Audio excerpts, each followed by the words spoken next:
So before I start talking about Sleepy Hollow, maybe I should quickly say, I, if you were watching this video, you probably have seen the Patrick H. Willems video on these like 90s horror movies. Because there wasn't just Dracula and Frankenstein from Sony. They also produced Wolf, starring Jack Nicholson, which is a werewolf movie. They couldn't call it the Wolfman because they don't own the Wolfman. Wolfman's not public domain yet, I think. There's that movie. Then there was Mary Riley, which is a Dr. Jekyll movie but it's in the perspective of his maid, played by Julia Roberts. I'm not talking about those movies because Coppola had no producing credit to it. Sleepy Hollow, though, he did. But he wasn't as hands-on with it as he was with Mary Shelley's Frankenstein. I think American Zoetrope is one of the studios, and I think they gave money to the film with the production. And funny enough, as a piece of trivia, Tim Burton didn't even know that Coppola was a producer on this, because he's an executive producer, and producers are the ones that are on set working, and executive producers they're the people in the offices who are kind of giving them money and such. So there's that. That's kind of funny. He didn't know, which I feel like that's kind of bad if you don't really know who your executive producers are, but I don't know. Sleepy Hollow, though, it's kind of weird, though, because first off, it's not called Washington Irving's The Legend of Sleepy Hollow, like the others. And also, Sleepy Hollow, so, this story, it's not like Dracula and Frankenstein, where it's not from Europe. It is from the U.S. It's a U.S. story. It's from my state of New York. I live 2 hours or an hour and a half away from Sleepy Hollow, from Long Island. And I've been to Sleepy Hollow, and they're actually, 1922, same year Nosferatu came out, there was a silent film of Sleepy Hollow. And they actually shot that in Sleepy Hollow. They filmed at the church where I've been to, and they showed it at the church. There's never, and Universal, they never cared to actually make a Sleepy Hollow movie, because I don't know, outside of America or just New York in general, I don't know how big this story is culturally around the world, if it's something that people know. Because there's not a lot of big Sleepy Hollow adaptations. The only big Sleepy Hollow film adaptation is the Disney short, which I love. I love that short. I think I kind of remember my mom bought that on DVD. I lost it, I think, or something. And I think I remember I put it on. I didn't know at the time, though, that it was a two short films stapled together, being Adventures of Mr. Toad and then, Sleepy Hollow. Didn't actually know that at the time, because, they started off with the Mr. Toad one, and I was like, what the hell is this frog doing? What does this have to do with Sleepy Hollow at all? And I just turned it off, because this isn't the Headless Horseman, where's Ichabod Crane and all that. But overall, yes, I love the Disney short. Most of the stuff is kind of either short films, TV movies. There's 2 TV movies. There was a Hallmark one, of course, that came out the same year as this Sleepy Hollow movie. And then the one I also knew, well, the two, look, I as a kid, I watched the Disney one, and I also watched this adaptation from 1980, starring Jeff Goldblum as Ichabod Crane, and Meg Foster, who He-Man fans would know as the actress who played Evil Lynn in the Masters of the Universe movie. And this is an actual movie. It's an hour and 40 or something. I forgot how long it is. I gotta talk about this movie someday. I kind of love this movie, even though it's not perfect. Headless Horseman doesn't even show up until the end. This is what the movie sometimes is like. Looney is loony. I got an idea. A full-figured, #1 guess about this schoolmaster business. Now, in the first place, they all lived in that old schoolhouse over the Indian graveyard, eh? Well, I don't see what that has to do. Now, wait, I'll tell you. In the second place, none of them was married. They was all bachelors, like Palmer and Ichabod Crane. Now, you see, bachelors ain't got no tolerance built up like married men has. Are you trying to say you think that getting Ichabod married will cure the funny business? They showed this movie to us in first grade because they had it on VHS. I don't know if they still have it. I didn't check when I came back from my senior trip. So I was like, oh my god. Rewatching this, like every time I rewatch it, I'm like, oh my god, this aired on TV, and this was like this was kind of considered scary or something, but you know, it was PG enough. So yeah, I liked this movie. I still kind of do. Anyway, I gotta fucking talk about Sleepy Hollow. But overall, it's kind of weird. There hasn't been a lot of like big Sleepy Hollow adaptations.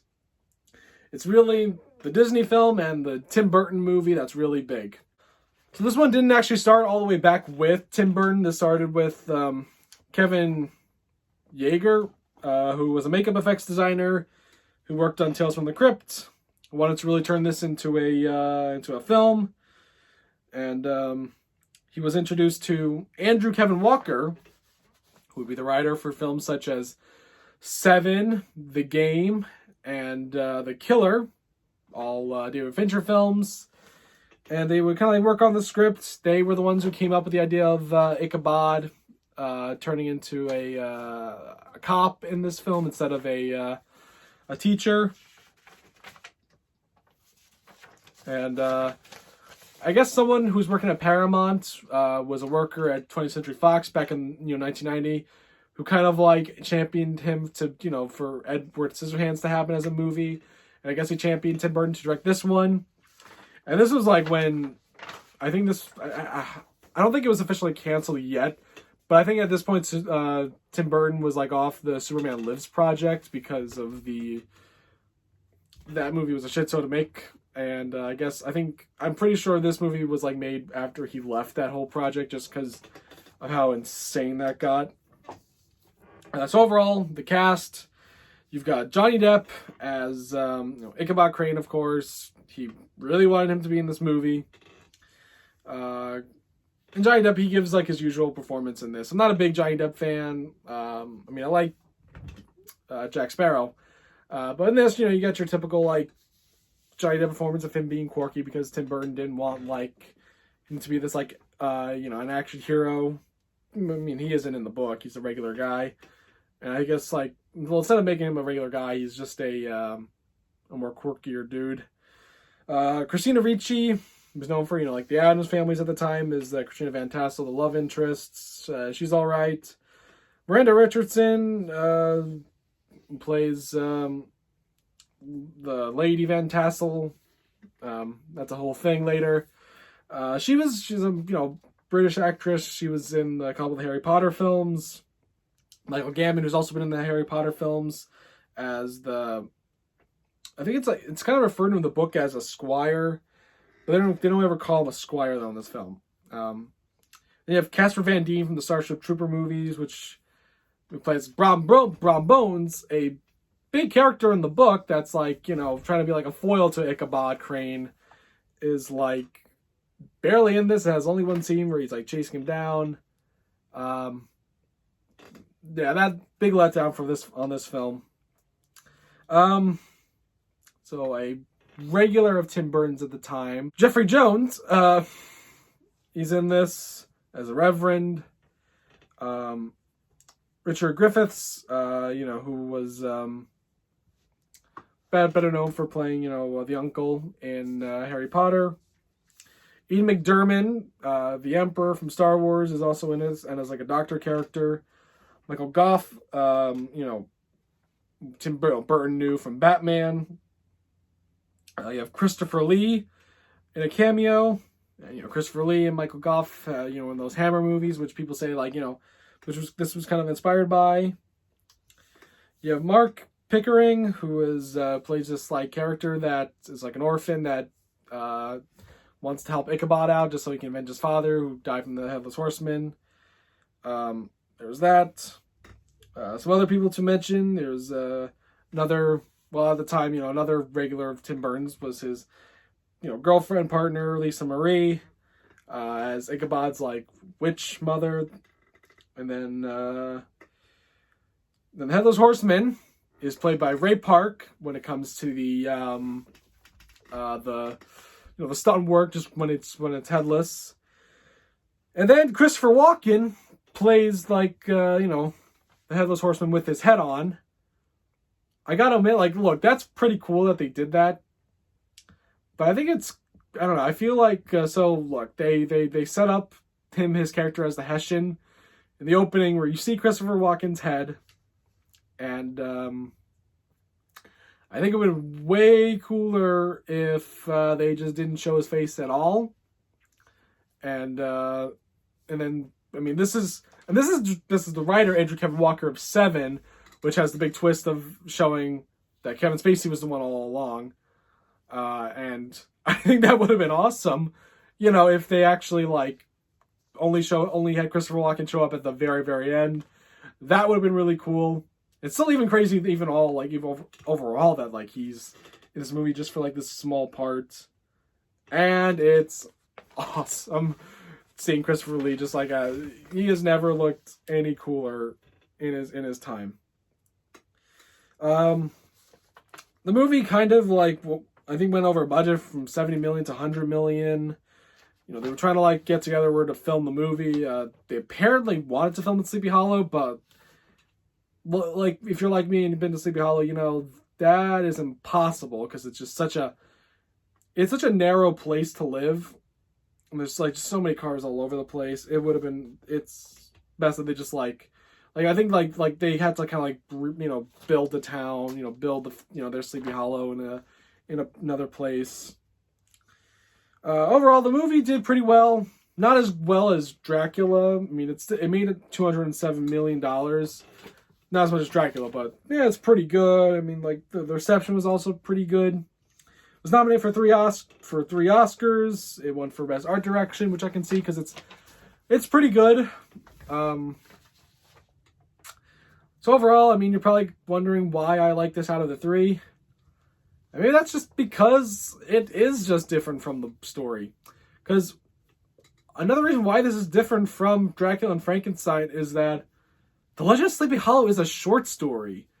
It's just a short tale, unlike Dracula and Frankenstein, which are just massive tales. That's why I like, that Andrew Kevin Walker and Kevin Yeager, they came together and just wrote something kind of batshit crazy and kind of works because it is it has stuff to do about weird land disputes and witches and shit. But look, a movie can be kind of a little overly convoluted with a bunch of shit, but you just gotta be really entertaining, and Burton does a good job by making this movie very entertaining. The gore is fun. It's just how just bright red it is. It's because it's really funny over this this already very gray and dim movie.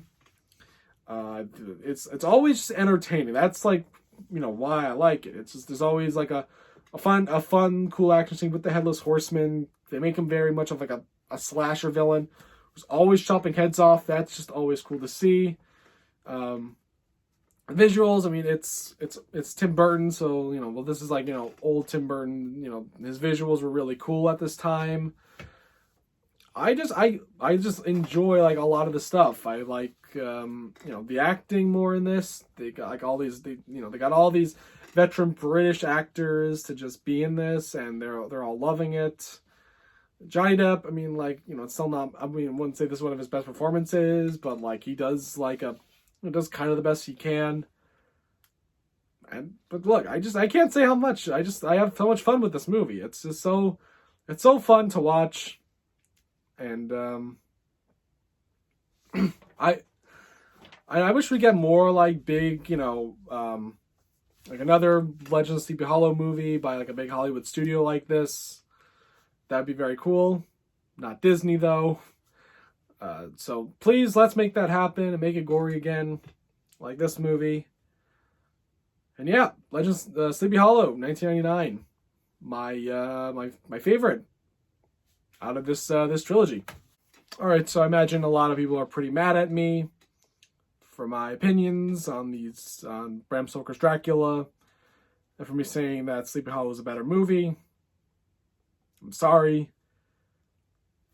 I mean, look, the thing I will say I give props to Bram Stoker's Dracula and Mary Shelley's Frankenstein is that unlike the today Universal monster movies like The Mummy, The Invisible Man, the upcoming Wolfman movie, which, this weekend that I'm recording it, like the trailer debuted, all take place in the modern day, and it's just not as fun as it taking place back, in the having a period piece showing in the 1800s and such, and it's not as fun as that is. So, I kind of miss that.